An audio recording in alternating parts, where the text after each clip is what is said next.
विद्यार्थी मित्रांनो नमस्कार.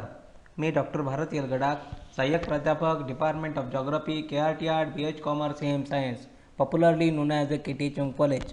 विद्यार्थी मित्रांनो, सर्वप्रथम आजच्या तासिकेमध्ये तुमचे मी सहर्ष स्वागत करीत आहे. GG 220 जॉग्राफी ऑफ महाराष्ट्र म्हणजेच महाराष्ट्राचा भूगोल या पेपरमधील चॅप्टर नंबर 2 महाराष्ट्राची प्राकृतिक रचना त्यामधील महाराष्ट्राची मृदा या टॉपिकविषयी आपण चर्चा करत आलो आहोत. विद्यार्थी मित्रांनो, मागील तासिकेला आपण मृदाधूप म्हणजे काय, मृदाधूपेची कोणती प्रक्रिया आहे याविषयी आपण मागील तासिकेला चर्चा केली. त्यामध्ये अनेक शतकापासून होत असलेली मृदेची धूप ही एक नैसर्गिक प्रक्रिया आहे, परंतु निसर्गामध्ये मृदेची निर्मिती आणि मृदेची धूप यात समतोलपणा असू शकतो. तथापि बऱ्याच वेळा मानवाच्या अविचारीपणामुळे झालेली मोठ्या प्रमाणावर जंगलतोड, वाजवीपेक्षा जास्त गवताळ कुरणांचा वापर आणि नदी प्रणालीच्या दुरुपयोगामुळे मृदेतील समतोलपणा राहू शकत नाही. एकदा का समतोलपणा बिघडला तर मृदेची धूप मोठ्या प्रमाणावर होते. मृदेची धूप म्हणजे एक प्रकारे सुपीक माती नाहीशी होऊन दारिद्र्य, गरिबी, उपासमार आणि भूकबळी अशी स्थिती या प्रदेशात येऊ शकते.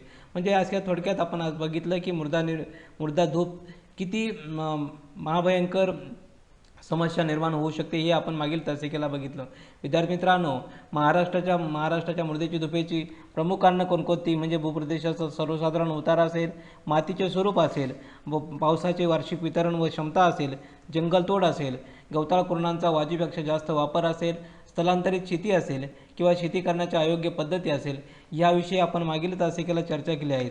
म्हणजेच मातीचे स्वरूप असेल, पावसाचे प्रमाण असेल किंवा जंगलतोड असेल यांचा आणि मृदा धुपेचा काय सहसंबंध हेही आपण मागील तासिकेला बघितले आहेत. आज आपण घटकांमधील सर्वात महत्त्वाचा घटक की मृदा, या मृदेचं संवर्धन कसं केलं पाहिजे. ही संवर्धन म्हणजे एक काळाची गरज झाली आहे. कोणत्या प्रकारची मृदा धूप जर अशाच प्रकारे होत राहिली तर एक प्रकार या भागातील किंवा त्या प्रदेशातील असणारी मृदा ही नापीक होऊन जाईल आणि कोणत्याही प्रकारचं पीक त्या घेता येणार नाही.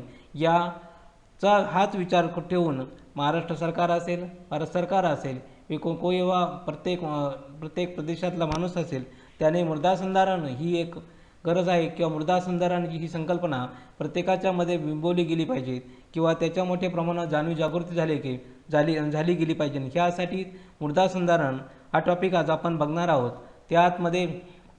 त्यामध्ये की मृदा संधारण करण्याच्या कोणकोणत्या पद्धती आहेत, कोणकोणत्या पद्धतीने मृदा संधारण होऊ शकते आणि मृदा संधारण करण्यामध्ये कोणकोणत्या पद्धती आणि कोणकोणत्या असणाऱ्या प्रदेशाचा सांगड कशी घातली गेली आहे याचाही आज आपण या ठिकाणी विचार करणार आहोत. विद्यार्थी मित्रांनो, सर्वात पहिल्यांदा आपण प्रास्ताविकाकडे जाऊया. प्रास्ताविक करत असताना की महाराष्ट्रातील मृदेची धूप फार मोठ्या प्रमाणावर होत आहे हे सर्वांना माहिती आहे की अशा बारीक कण धुपून गेल्यामध्ये शेती ही निकामी होऊ शकते किंवा धुपून गेल्यास तर निकामी होऊ शकते. असे जर बरेच काळ राहिले तर अशी ही सुपीक असणारी जमीन असेल किंवा सुपीक असणारी मृदा असेल खडकाळ आणि मुरमाड बनवू शकते आणि मुरमाड बनल्यानंतर त्या प्रकारे धुपून जाऊन एक मृदा संधारण करण्याची गरज लागली आहे. म्हणजे थोडक्यात असं आपल्याला म्हणावं लागेल या ठिकाणी की महाराष्ट्रातील आढळणाऱ्या मृदेची धूप जरी अशा मोठ्या प्रमाणात होत राहिली तर एक काळ सुपीक असणारी अशी महाराष्ट्राची माती ही थोडक्यात नापीक होण्याच्या मार्गावर असे आपल्याला या ठिकाणी आपण म्हणू शकतो. पण या मृदेच्या धुपीमुळे फार मोठ्या प्रमाणात नुकसान होते हे आपल्याला माहिती आहे की मोठ्या प्रमाणात असणारा मातीचा थर वाहून गेल्यामुळे त्या ठिकाणी नापीक अशी जमीन मोठ्या प्रमाणात निर्माण होऊ शकते असे आपल्याला माहिती आहे. मग या मृदा धूप वाचवण्यासाठी काही महत्त्वाची काही कारणं असू शकते किंवा प्रमुख काही कारणं आहे की कसं वाचवू शकतं. तर कोणत्या महाराष्ट्राची मृदा वाचवण्याची आवश्यकता का आहे, की का निर्माण झाली की मृदा वाचवण्याची क्षमता, याची काही प्रमुख कारणं तुम्हाला सांगतो. त्याची प्रमुख कारणं म्हणजे मृदेच्या धुपेचा गंभीर परिणाम लागवडीच्या क्षेत्रात सर्वप्रथम येतो. म्हणजे जे लागवडीखालील क्षेत्र आहे, ज्या ठिकाणी लागवडीखालील म्हणजे क्षेत्र म्हणजे कोणतं की ज्या क्षेत्रामध्ये वेगवेगळ्या प्रकारची पिके येतात त्याला म्हणतात लागवडीखालील क्षेत्र. अशा लागवडीखालील क्षेत्रामध्ये असणारा मृदेचा पहिला परिणाम त्या ठिकाणी जाणवला जातो. म्हणजे ह्या ठिकाणी मोठ्या प्रमाणावर परिणाम जाणवल्यामुळे या ठिकाणी मृदा धूप वाचवण्यासाठी प्रयत्न केला पाहिजे असं सर्वप्रथम वाटतं. त्यानंतर महाराष्ट्रात लाखो शेतकऱ्यांचे जीवन हे मृदेवर अवलंबून आहे.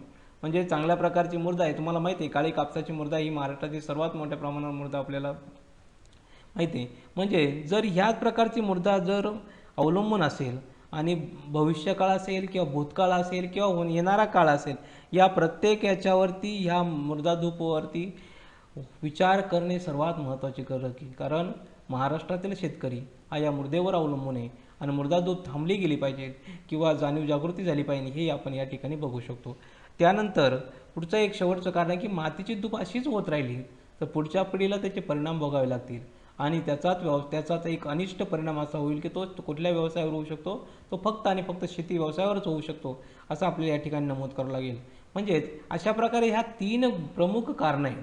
या प्रमुख कारणांमुळेच आपल्याला मृदा वाचवली गेली पाहिजे किंवा मृदा वाचवण्यासाठी प्रयत्न केले पाहिजेत. म्हणजे त्यासाठी वेगवेगळ्या प्रकारचे तंत्रज्ञान वापरले गेले पाहिजे, वेगवेगळ्या मनाच्या लोकांच्या मनात असलेली जाणीव जागृती निर्माण करता आली पाहिजे. म्हणजे अशा वेगवेगळ्या गोष्टी करून आपण मृदा वाचवू शकतो किंवा मृदा संधारण करण्यासाठी हे कारणं आपल्याला पुरेसे म्हणावं लागेल असं आहे. आता आपण असाही विचार करणार आहोत की मृदा संधारण म्हणजे नेमकं काय. तर मृदा संधारण म्हणजे शेत जमिनीचे किंवा धुपीपासून संरक्षण करणे. शेत जमिनीचे प्रमुख कार्य म्हणजे विविध पिके निर्माण करून घेणे हे आपल्याला माहिती आहे. किंवा शेत जमिनीचा योग्य वापर करायचा, तिचा कस कायम राहील यासाठी प्रयत्न करायचा असतो, आपण प्रयत्न करत असतो. किंवा अनेक कारणामुळे जमिनीची उत्पादन क्षमता घटते, ती राखण्यासाठी जे जे उपाय जाते ते सर्वांचा समावेश मृदा संधारणाखाली येतो. म्हणजे असे काही पिकं असतात की जे वारंवार त्या शेतीमध्ये घेतले जातात आणि शेतीमधले त्याच मूलद्रव्याचा वापर करून ते शेत पिकतं. म्हणजे काही काळानंतर दुसऱ्या कुठल्याही पिकत नाही, म्हणून त्या ठिकाणी आपल्याला वेगवेगळ्या प्रकारचे मृदा संधारण योजना आखाव्या लागतात. किंवा त्या शेतीमध्ये वारंवार तीच पिके घेतल्यामुळे त्या जमिनीत असणारी त्याच घटकाचे मूलद्रव्य संपतात आणि मग त्या मूलद्रव्य संपल्यानंतर दुसऱ्या कुठलाही पीक त्या ठिकाणी येत नाही. मग त्या ठिकाणी आपल्याला मृदा संधारणासारखी वेगवेगळ्या उपाययोजना त्या ठिकाणी राबवाव्या लागतात. म्हणजेच थोडक्यात असं जरी आपण विचार केला तर शेत जमिनीची सुपीकता वरच्या थरातील मातीच्या सूक्ष्म कणावर अवलंबून असते. म्हणजे मातीचा जो वरचा थर जो आपण म्हटलोय की माती तयार होणारा जो थर असेल त्याची आणि शेत जमिनीची सुपीकता यांचा अतिशय जवळचा घनिष्ठ संबंध आहे. म्हणजे जर त्या मातीच्या वरच्या थराचं संवर्धन करायचं आहे तर शेत जमिनीची संवर्धन होऊ शकतं. म्हणजे ह्या 2 गोष्टी अतिशय महत्त्वाच्या आपल्याला लक्षात येऊ शकतात. म्हणजेच जमिनीवरील अशा सूक्ष्म क्रियाशील कणांचा व्यय अनेक कारणांनी होतो. म्हणजे सूक्ष्म कण म्हणजे काय असणारा त्या जमिनीवरच्या अतिशय सुपीक अशा या मातीचा थर असतो, तो मातीचा थर काही कारणांमुळे तो व्यय होतो किंवा त्याचा धूप होऊन जाते. त्याला आपण काय म्हणतो, जमिनीची धूप असे म्हणतो. हे आपल्याला माहिती आहे की मागील तासिकेला बघितलं आपण की जमिनीची धूप म्हणजे काय किंवा मृदा धूप म्हणजे काय ह्याचा आपण विचार केला. किंवा ते आता ती कशामुळे होऊ शकते, एक तर पावसाच्या माऱ्यामुळे होऊ शकते, वाऱ्याच्या झोताने होऊ शकते, पाण्याच्या वेगवान प्रवाहामुळे होऊ शकते. अशा प्रकारे हे वेगवेगळ्या कारणांमुळे ह्या वेगवेगळ्या घटकांच्या ह्या वेगवेगळ्या कारणांमुळे तो असणारा मातीचा सूक्ष्मकण ही माती त्या पाण्याच्या प्रवाहाबरोबर असेल, वाऱ्याच्या झोताबरोबर असेल किंवा पावसाच्या माऱ्याबरोबर ती वाहून जाते. ह्याच गोष्टींमुळे सर्वात महत्त्वाची मृदाधूप घडून येते असं आपल्याला म्हणावं लागेल. असंही अभ्यासात असताना आपल्याला माहिती आहे की सर्वसाधारणपणे की कुठल्याही मातीचा थर जर तयार व्हायचा असेल तर सुमारे 400 ते 1000 वर्षाचा काळ लागू शकतो. असंही आपल्याला म्हणजे आता एक साधारण सांगितलं तुम्हाला की 2.5 सेंटीमीटर मातीचा थर जर निर्माण होण्यासाठी असेल तर सुमारे किती काळ लागू शकतो, तो 400 ते 1000 वर्षाचा काळ लागू शकतो. म्हणजे जमिनी नैसर्गिक आवरणाखाली राखल्यास माती वाहून जाण्याची क्रिया मंद होऊ शकते. म्हणजे थोडक्यात जर असं आपण विचार केला की जमीन नैसर्गिक आवरणाखाली म्हणजे काय, तर मोठ्या प्रमाणात त्या ठिकाणी वृक्ष लागवड असेल, पिकांची खाली असेल तर त्या ठिकाणी वाहून जाण्याची प्रक्रिया मंद होते. त्यामुळे नैसर्गिक समतोल किंवा निसर्गाचा असा समतोल साधला जाऊ शकतो. म्हणजे मानवाच्या गरजा, आता त्याच्या पुढे आपण असा विचार करू की मानवाच्या गरजा सतत वाढत आहेत, नवनवीन जमिनी लागवडीखाली आणल्या जात आहेत आणि त्यासाठी जमिनीवरील नैसर्गिक आवरणे दूर करण्यात आले. म्हणजे मोठ्या प्रमाणावर जंगलतोड चालू आहे, मोठ्या प्रमाणावर असणाऱ्या जमिनी निर्माण केल्या जात आहेत. म्हणजे ह्या गोष्टी वाढत असल्यामुळे जशा मानवाच्या गरजा वाढत गेल्या तसतशा प्रमाणे या जंगलतोड कमी झाली आणि वृक्षतोड मोठ्या प्रमाणावर केली गेली. म्हणजे उदाहरणार्थ आपण बघितलं तर एक उदाहरण दिल्यानंतर असंही म्हणू शकतं की शहरीकरण, जसजसं शहरीकरणाचा विस्तार होतो त्याचप्रमाणे शहराच्या आजूबाजूला असणारे वृक्षतोड असेल किंवा जसजसे डेव्हलपमेंट होते तसतसे असणारे वृक्षतोड या आणि ह्या गोष्टी कमी कमी होत जात असतात. म्हणजेच मानवाच्या तशा गरजा वाढतात, तसतशा जमीन लागवडीखाली आणण्यात आल्या आहेत किंवा त्याकडून नैसर्गिक आवरणे दूर करण्यामुळे आहेत. म्हणजे थोडक्यात व्हेजिटेशन कव्हर हे अतिशय कमी होत झाले आहे. म्हणजे जंगलतोड झाली असेल, गवती राने नांगरली गेली असेल किंवा पर्यायाने जमिनीची धूप होऊन गेली आणि शेवटी तिचा कस कमी कमी होत गेला आणि शेवटी तिची उत्पादक क्षमता घटली. म्हणजे ही गोष्ट ह्या फक्त असणाऱ्या ह्या गोष्टीमुळे होते की मातीची धूप झाल्यामुळे. आता अमेरिकेत गेलो किंवा भारतात गेलो, अनेक अशा संशोधनावरून असं आढळू शकतो की धुपीमुळे दर साल सुमारे 125 टन माती वाहून जाते. किती? 125 टन. कधी कधी ते प्रमाण 300 टनापर्यंत, म्हणजे एका ठिकाणांचं दिलं आहे ते, असं हे पूर्ण दिलेलं नाही. म्हणजे किती टनापर्यंत माती त्या ठिकाणून वाहू जाऊ शकते हे आपण या ठिकाणी अभ्यासू शकतो. किंवा निसर्गाने केलेल्या शेकडो वर्षाचा कार्याचा नाश अल्प काळात होऊ शकतो. म्हणजे जी माती किंवा मृदा निर्माण करण्यासाठी त्या निसर्गाला काही काळ लागलेला आहे, ती निसर्गानं निर्माण केला जो मातीचा आविष्कार काही काळामध्ये संपुष्टात येऊ शकतो. किंवा म्हणजे थोडक्यात ह्या वाढत्या लोकसंख्येबरोबर ह्या पोषणाच्या समस्या अमर्यादित धूप अशीच प्रकारे होत राहिली तर कुपोषणाच्या समस्या किंवा पोषणाच्या समस्या नक्कीच निर्माण होऊ शकतात असं आपल्याला म्हणावं लागेल. धुपीमुळे अवर्षणग्रस्त भाग म्हणजे दुष्काळयुक्त भाग, ज्या ठिकाणी अतिशय कमी प्रमाणात पाऊस पडतो त्याला आपण अवर्षणग्रस्त भाग म्हणतो. ज्या नद्या नाल्यांनी पात्रांनी गाळाने भरल्यामुळे मोठमोठ्या पुरांमुळे आर्थिक आणि जीवितहानीचे परिणाम आपल्याला मिळू शकतात. म्हणजे मोठ्या प्रमाणावर जर मृदा धूप ज्या अतिशय पहिल्या अवस्थेमध्ये नदीच्या असतील आणि त्या ठिकाणी जर त्या पाण्याला अडकावा नसेल, म्हणजे मोठ्या प्रमाणात मातीची धूप होत राहिली तर त्या नद्यांमध्ये असणाऱ्या आजूबाजूच्या प्रदेशामध्ये ज्या ठिकाणी नद्यांच्या काठी मोठी मोठी शहरं आहेत त्या ठिकाणी पुरामध्ये होऊ शकते. त्यामुळे आर्थिक असेल, जीवितहानी असेल, हेही प्रमाण आपल्याला त्या ठिकाणी वाचवू. थोडक्यात ह्या गोष्टी सर्वस्वी या मातीच्या मृदा धुपावरती अवलंबून आहेत. म्हणजे तर आपण गेलो की त्या अमेरिकेमध्ये ओहायो राज्यामध्ये पुष्कळ जीवित आणि वित्त झाली. त्यामुळे जनतेचे शासनाचे लक्ष राष्ट्रीय समस्येकडे वेधले गेले. म्हणून 1914 मध्ये मियामी मृदा संधारण किंवा पूर नियंत्रण कायदा करण्यात आला आणि त्याची लगेच अंमलबजावणी करण्यात आली. असाच हा मृदा संधारण शास्त्राचा पाया म्हणावा लागेल. म्हणजेच आणि 1920 साली एच बेनेट या अमेरिकन शास्त्रज्ञाने विषयावरील संशोधनास गती दिली. या शास्त्राचा विकास केला. त्यांच्या प्रयत्नामुळे जमिनीची धूप एक राष्ट्रीय समस्या मानण्यात आली व अमेरिकी संसदेने 1935 च्या मृदा संधारण कायदा संमत करून राष्ट्रीय स्तरावर मृदा संधारण सेवा सुरू केली. आता बघा किती लोक त्याविषयी जागृत आहे. म्हणजे मृदा संधारण हा अतिशय काळाची गरज आहे आणि मृदा संधारण ही समस्या ही राष्ट्रीय नॅशनल लेवलची समस्या मानली तरच त्या मोठ्या प्रमाणावर आपण त्या ठिकाणून विजय प्राप्त करू शकतो. भारतामध्ये ह्या कामाची सुरुवात पहिल्या पंचवार्षिक योजना झाली. आता पहिली पंचवार्षिक योजना 1951 ते 55च्या काळामध्ये झाली. हे माहिती आपल्याला की प्रत्येक टप्प्यामध्ये सुधारणा करण्याचे लक्ष ठेवण्यात आले. त्याचा विस्तार मोठ्या प्रमाणावर झाला आणि तो तिसऱ्या पंचवार्षिक योजनेच्या काळापर्यंत 60 लाख हेक्टर क्षेत्राचे लक्ष ठेवण्यात आले होते. म्हणजे भारतात पण 1950 ते 51च्या दरम्यान सुरुवात झालेली आहे. म्हणजे महाराष्ट्रात आता हे झालं, भारताच्या बाबतीत झालं, जगाच्या बाबतीत झालं किंवा अमेरिकेच्या बाबतीत झालं. आता महाराष्ट्रामध्ये मृदा संधारणाचा कायदा 1942 मध्ये करण्यात आला आणि तो त्यात पुढे 1948च्या पुरवणी कायद्याने प्रत्येक जिल्ह्यातील भूसुधारणा मंडळे कायम करण्यात आली. आता मृदा संधारणाच्या कामाची सुरुवात महाराष्ट्रात मोठ्या प्रमाणात सर्वप्रथम झाली आणि त्याचा फायदा किंवा त्याचा प्रतिसाद सुद्धा शेतकऱ्यांनी, महाराष्ट्रातील वेगवेगळ्या शेतकऱ्यांनी दिला. तत्पूर्वी काही शेतकऱ्यांनी आपल्या मर्यादित क्षेत्रावर स्वतःच्या अनुभवाद्वारे काही ताई घातल्या, काही भात खचरे तयार केली. प्रत्येक काम, परंतु कामासाठी लागणारी शास्त्रीय बैठक आणण्यासाठी धुपी संदर्भाचे संशोधन कार्य सुरू केले आणि मृदा संधारणाच्या परिस्थितीनुसार विविध वेगवेगळे तंत्र विकसित करण्यात आले. म्हणजे थोडक्यात मोठ्या प्रमाणावर तंत्रात बदल करण्यात आला आणि हा बदल केल्यामुळे मृदा धूप ही वेगवेगळ्या पातळीवर, म्हणजे नॅशनल लेवलपासून तर लोकल लेवलपर्यंत किंवा इंटरनॅशनल लेवलपासून तर लोकल लेवलपर्यंत म्हणजे असणाऱ्या एक अतिशय लोकल लेवलपर्यंत ही समस्या येऊन पोहोचली आणि प्रत्येकापर्यंत पोहोचवली गेली. अशाच प्रकारे जनजागृती होत राहिली तर त्या मोठ्या प्रमाणावर ह्या मृदा धोपेपासून आपण ह्या समस्येपासून नक्कीच वाचवू शकतो.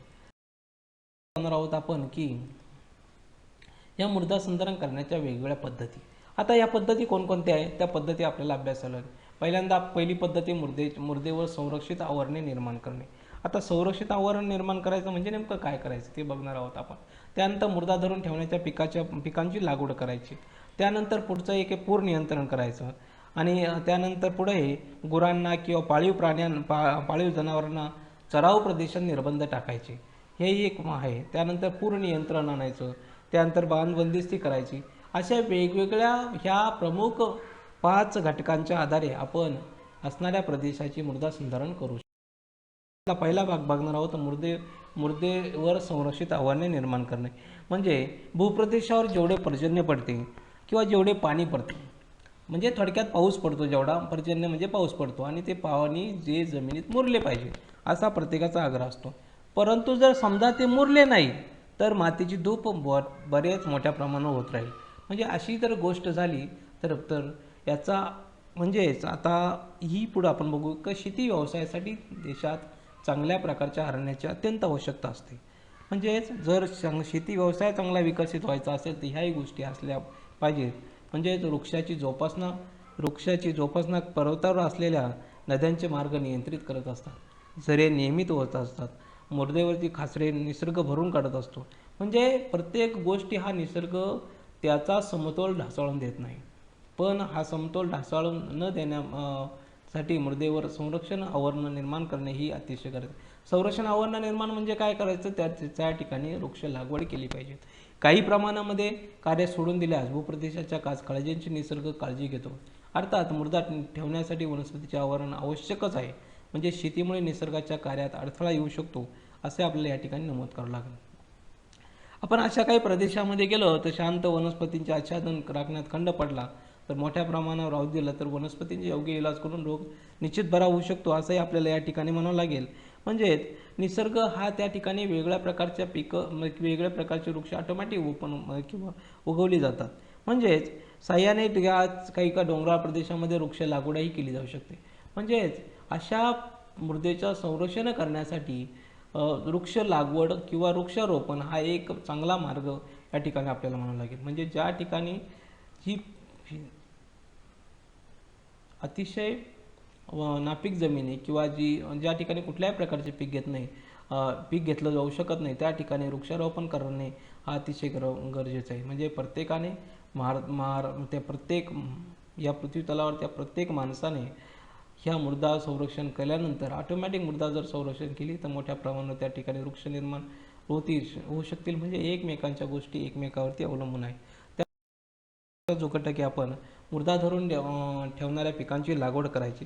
आता वाळू वाहून येणाऱ्या मृदेमध्ये असतील वाटाणा असेल, ज्वारी असेल, बाजरी असेल, हरभरा असेल, इतर कडधान्य असेल किंवा गुरांसाठी आवश्यक असणारा चारा असेल, हा मृदा संधारण करण्यासाठी आवश्यक दूध थांबवू शकतो. म्हणजे थोडक्यात सर्व ह्या गोष्टींमुळे धूप थांबवली जाऊ शकते. म्हणजे वाळू वाहून येणाऱ्या ज्या मृदे असतील त्यासाठी हे पिकं जर घेतली आपण तर त्यासाठी मृदा ती थांबवू शकते. त्याचबरोबर त्याच प्रदेशात असणाऱ्या तंबाखू असेल, कापूस असेल, बटाटे असेल, ही मका असेल, हे मातीची धूप थांबवणारे किंवा मातीची कस कमी करणारी पिके घेतली जाऊ नयेत. म्हणजे असेही काही असू शकतात की जे मातीची धूप थांबवू शकतात पण काही मातीला अपायकारक सुद्धा असू शकतात. असे पिकं हे ते शोधली पाहिजे की कोणते पिकं हे मृदा धुपेसाठी आवश्यक आहे आणि कुठले धुपे प्रतिकूल आहे. थोडक्यात अनुकूल कुठले आणि प्रतिकूल कुठले याचा विचार केला पाहिजे. म्हणजे ज्या असणाऱ्या पिकांमुळे जर त्या मातीची धूप होत असेल किंवा मातीचा कस कमी करण्याचा प्रयत्न करणार असेल तर त्या ठिकाणीही त्याची काळजी घेतली पाहिजे. म्हणजेच ह्या मृदा धरून ठेवणाऱ्या कोणत्या पिकांची ही ती निवड आपण केली गेली पाहिजे. पॉईंट बघणार आहोत आपण तो म्हणजे पूर नियंत्रण. आता पुरावर नियंत्रण करायचं असेल तर या योजनेमध्ये नदीवर बांध घातले गेले पाहिजेत. हा एक सर्वात महत्त्वाची गोष्ट आहे की पूर नियंत्रण करायचं असेल तर नदीवर बांध घातले गेले पाहिजे. म्हणजे ते वेगळ्या प्रकारचे असू शकतात. म्हणजे कोणत्याही वेगळ्या प्रकारचे नदीवर बांध घालता येतात ते प्रकार वेगळे असू शकतात. त्यानंतर भूसंवर्धनाच्या वेगवेगळ्या योजना आखल्या गेल्या पाहिजेत. म्हणजे त्या ग्रामीण भागापर्यंत पोहोचवल्या गेल्या पाहिजे. प्रत्येक गावागावामध्ये त्या योजना पोहोचल्या तर त्या ठिकाणी पूर नियंत्रण येऊ शकतं. किंवा शहराचे पुरापासून रक्षण करायचं असेल तर वेगवेगळ्या योजना आखल्या गेल्या पाहिजे. म्हणजे शहराचे असणारं ज्या नद्या असतील किंवा ज्या शहराच्या नदी प्रवाह असतील ते व्यवस्थित असले पाहिजे. त्यामध्ये कुठल्याही प्रकारचं प्रदूषण किंवा अशा प्रकारचा कचरा गेला नाही पाहिजेत. म्हणजे ह्या गोष्टी असेल तर यापासून शहरापासून त्या पुरापासून शहराचे रक्षण होऊ शकते असं आपल्या म्हणावं लागेल. किंवा धरणं बांधली गेली पाहिजे ज्या ठिकाणी आपण पाणी साठवू शकतो त्याचा फायदा नक्कीच होतो आणि धरणं बांधल्यामुळे पूर नियंत्रणातही राहू शकतो. त्याचबरोबर लोकांना पुराची कल्पना देण्यासाठी किंवा थोडक्यात लोकांना पूर येणार आहे यासाठी लोकांना संदेश देण्यासाठी त्यासाठी व्यवस्था ही म्हणजे त्याला म्हणतात फ्लड अलार्म सिस्टीम निर्माण करता आली पाहिजे. म्हणजे ह्या गोष्टी जर झाल्या तर नक्कीच पूर नियंत्रण येऊ शकतो किंवा ही एक मृदा संधारणाची ही एक पद्धत असं आपल्याला जाणार आहोत. की पुढचा जो पॉईंट आहे तो गुरांना किंवा पाळीव जनावरांना चराऊ प्रदेशामध्ये निर्बंध घातले गेले पाहिजेत. थोडक्यात ज्या शेळ्या मेंढ्या असतात या चराऊ प्रदेशात मोठ्या प्रमाणात नुकसान करतात. आता हे नुकसान काय करतात बघा, प्रदेशात गेल्यामुळे त्या शेळ्या आणि मेंढ्यांच्या खुरा या टणक असतात आणि त्या ठिकाणी असणारी माती किंवा त्या ठिकाणी असणारी मृदा ह्या थोडीशी हे करतात. त्या खुरांमुळे ती थोडीशी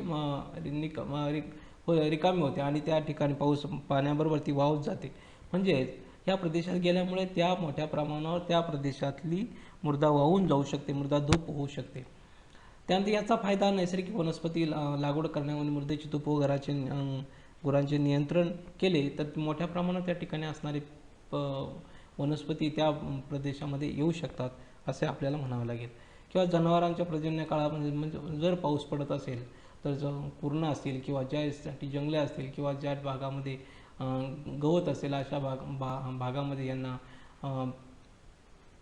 चारण्यासाठी किंवा चरण्यासाठी चराऊ कुरणामध्ये सोडू नये ही आपण त्या ठिकाणी काळजी घेतली पाहिजे.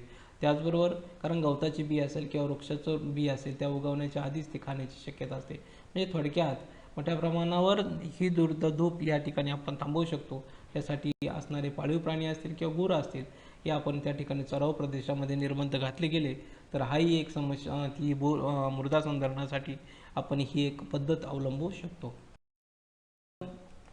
गेल्यानंतर बंदिस्ती. आता सर्व जमिनीला 70 ते 100 मीटर अंतराने समपातळीत असलेले बांध घातले गेले पाहिजेत.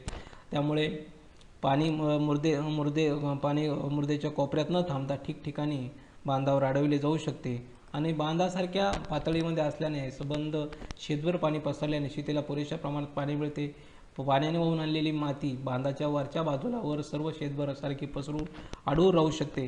म्हणजे थोडक्यात या ठिकाणी बंदिस्ती केल्यामुळे मोठ्या प्रमाणावर पाण्यात होणारी धूप ही थांबवली जाऊ शकते किंवा ती शेताच्या बाहेर निघून जाऊ शकत नाही आणि काही काळ जमिनी हळूहळू सपाट होऊन जातात. म्हणजे अशा प्रकारे अतिशय जर बंदिस्ती असेल तर दुसऱ्या भागात येणारं पाणी त्या ठिकाणी त्या शेतीमध्ये सारख्या प्रमाणात पसरलं जाऊ शकतं. म्हणजे थोडक्यात समतल प्रमाणात जर ती शेती असेल किंवा तिचं सपाटीकरण झालेलं असेल तर त्या ठिकाणी असणारं पाणी त्या ठिकाणी थांबवलं जाईल आणि त्या ठिकाणी शेतजमिनीमध्येच त्या ठिकाणी पाणी मुरवलं जाऊ शकतं असे आपल्याला म्हणू शकतो.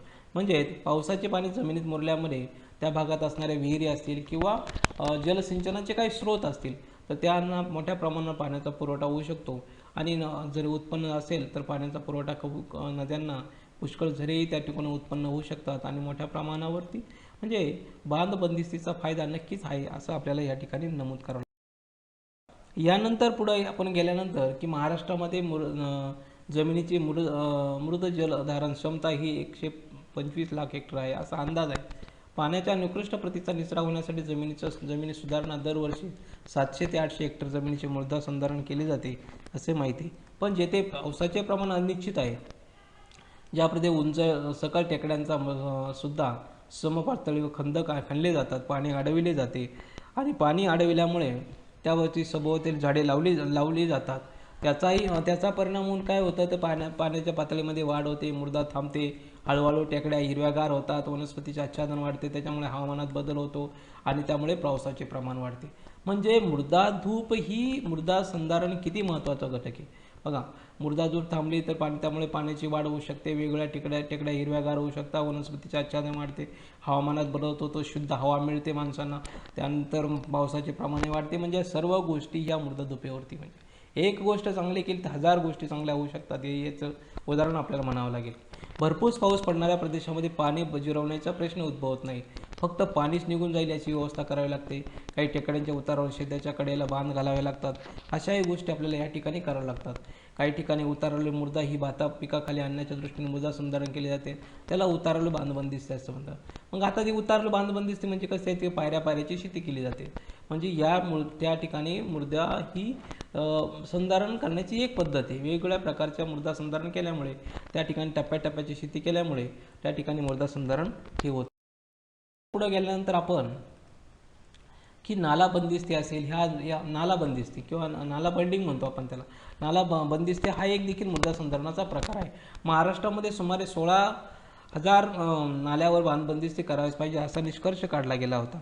आता हा निष्कर्ष काढला, त्यामुळे दरवर्षी 18,000 नाल्यांची बांधबंदिस्ती केली जाते आणि या दोन्ही बांधबंदिस्तीची सुसूत्रता आणण्याचा महाराष्ट्र सरकार नक्कीच प्रयत्न करत आहे आणि त्यातून बंदिस्त सुसूत्रता आणण्याचा प्रयत्न केला गेला आहे आणि म्हणून महाराष्ट्र सरकार मोठ्या प्रमाणावर जलसंवर्धनाची कामे दरवर्षी करत असतं. महाराष्ट्रामध्ये किनारपट्टी भागामध्ये खार असेल, खंजणी असेल या जमिनी आहेत. त्यामध्ये निर्माण होत असलेल्या समुद्राच्या पाण्यामुळे, वाऱ्यामुळे लागवडीमध्ये अयोग्य असलेल्या जमिनीभोवती तटबंदी उभारली गेली पाहिजे. तटबंदीची दुरुस्ती करून सुधारणा केली गेली पाहिजे असंही आपल्याला वाटतं. म्हणजे वरकच जर आपण बरं गेलं, जमिनीचे संधारण, मृदा संधारण करण्यासाठी अशा जमिनी भरड धान्याच्या पिकाखाली आणल्या गेल्या पाहिजेत. म्हणजे जर आणल्या गेल्या तर मोठ्या प्रमाणात त्या ठिकाणी मृदा संधारण होऊ शकतं. म्हणजे पश्चिम घाटाचा जर आपण विचार केला तर पश्चिम घाटाच्या सभोवतालच्या जिल्ह्यांमध्ये जर आपण गेलो किंवा जिल्ह्यात बघितलं किंवा तसेच विदर्भातील काही जिल्हे असेल, उदाहरणार्थ भंडारा असेल, चंद्रपूर असेल किंवा गडचिरोली असेल, तसेच नागपूर, अमरावती किंवा वर्धा आणि यवतमाळ या जिल्ह्यांचा आपण जर विचार केला तर यामध्ये या ठिकाणी ह्या प्रकारच्या योजना या ठिकाणी अवलंबल्या गेल्या आहेत. अशा प्रकारे जर आपण असा विचार केला तर जमिनीचे सुमारे 8.5 हेक्टर जमिनीचे मृदा संधारण, म्हणजे 8.5 हेक्टर जमिनीचे मृदा संधारण करणे गरजेचे आहेत. म्हणजे जास्त पाऊस पडणाऱ्या प्रदेशाचा जर विचार केला आपण, त्या प्रदेशामध्ये उतारल बांधबंदिस्ती करता येते आणि अशा असणाऱ्या प्रदेशामध्ये असणारी फळांची झाडे, म्हणजे उदाहरणार्थ काजू असेल, आंबा असेल, वेगवेगळ्या फळांची झाडे आपण त्या ठिकाणी लागवड करू शकतो. आणि अशा प्रकारची ह्या गोष्टी जर आपण केल्या तर त्या ठिकाणी मृदा संधारण ही नक्कीच होऊ शकते. म्हणजे ह्या झाल्या वेगवेगळ्या गोष्टींच्या आधारे आपण मृदा संधारण करू शकतो. म्हणजे पूर नियंत्रण असेल, बांधबंदिस्ती असेल किंवा मृदेवर संरक्षित आवरणे निर्माण करणे असेल किंवा मृदा धरून ठेवण्याच्या पिकांची लागवड असेल किंवा गुरांना व पाळीव जनावरांना चराव प्रदेशात निर्बंध लादणे, ह्या गोष्टी केल्यामुळे मोठ्या प्रमाणावर मृदा संधारण होऊ शकते. विद्यार्थी मित्रांनो, आज आपण मृदा संधारण म्हणजे काय, मृदा संधारण किंवा भूसंधारण किंवा याविषयी आज चर्चा केली. त्यामध्ये मृदा संधारण का गरजेचं वाटलं किंवा मृदा संधारण करण्याची किंवा मृदा वाचवण्याची का आवश्यकता वाटली ते आपण बघितलं. त्यानंतर मृदा संधारणाच्या वेगवेगळ्या पद्धती बघितल्या.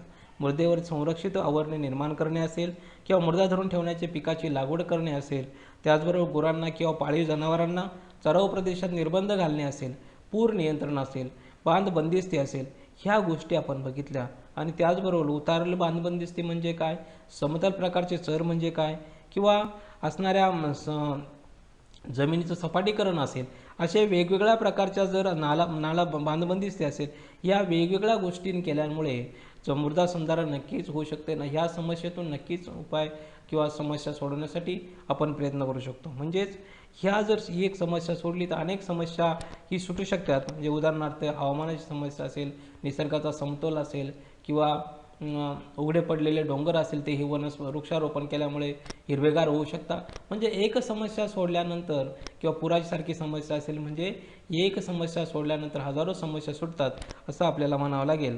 म्हणून मृदा संधारण ही एक काळाची गरज आहे असंही आपण या ठिकाणी नमूद करणं गरजेचं आहे असं मला वाटतं. विद्यार्थी मित्रांनो, ह्याविषयी कुणाच्या मनात काही प्रश्न किंवा शंका निर्माण झाली असेल, या ठिकाणी माझा ईमेल ID दिला आहे, त्यासाठी आपण ईमेल करू शकता.